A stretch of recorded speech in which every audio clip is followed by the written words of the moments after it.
Hitrevitra antsika anatin'ny tontolon'ny fifidianana kosa nampafantatra tamin'ny fomba ofisialy amin'ny firotsahany amin'ny fifidianana filoham-pirenena amin'ity taona ity Andriamatoa Lainiriko Jean ity mpanao politika ity moa dia hirotsaka amin'ny anarany antoko izay tarihany dia ny antoko PSDUM izany. Ravak'Andriamanala nanao fanadihadiana eo amin'ny sarin'ny Stéphane Ratsafy Majimby.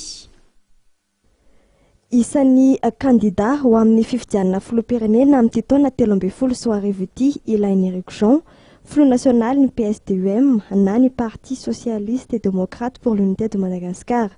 Ny PSDUM izay marena fa isan'ny antoko mpikambana eo anevany UDRC.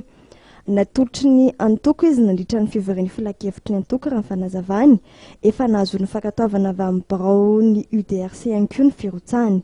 Ho azy dia tokony hirosoana ny fifidianana ary ilaina fifamelana vao be eto amin'ny firenena mba hisiny ny fitondrana maro toerana ary tsy hiverena ny krizy intsony.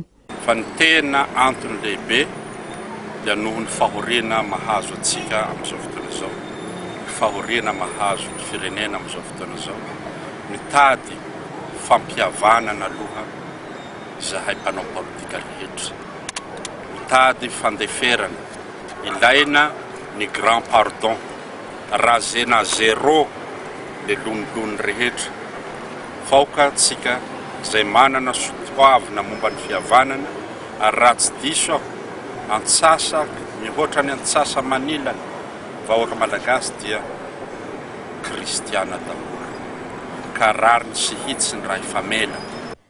Tsy vaky ny UDRC ho ny fanamariany Lainiriko Jean satria amin'ny anaran'ny antoko politika misy azy no hirotsahany kandida filoham-pirenena. Porofon'izany dia mbola mandray anjara ny antoko misy azy amin'ny fanolorana anaran'ireo kandida eo anivony vao miara manokana eo amin'ny UDRC amin'ny fifidianana sy ny mbaom-bahoaka amin'ity taona ity. Notanterana androany teto amin'ny Mongote Andriafanambojanahariny ny lanonana nanaovany ity filohan'ny PSDUM ity ny fanambarana ofisialy mikasika ny firotsahany.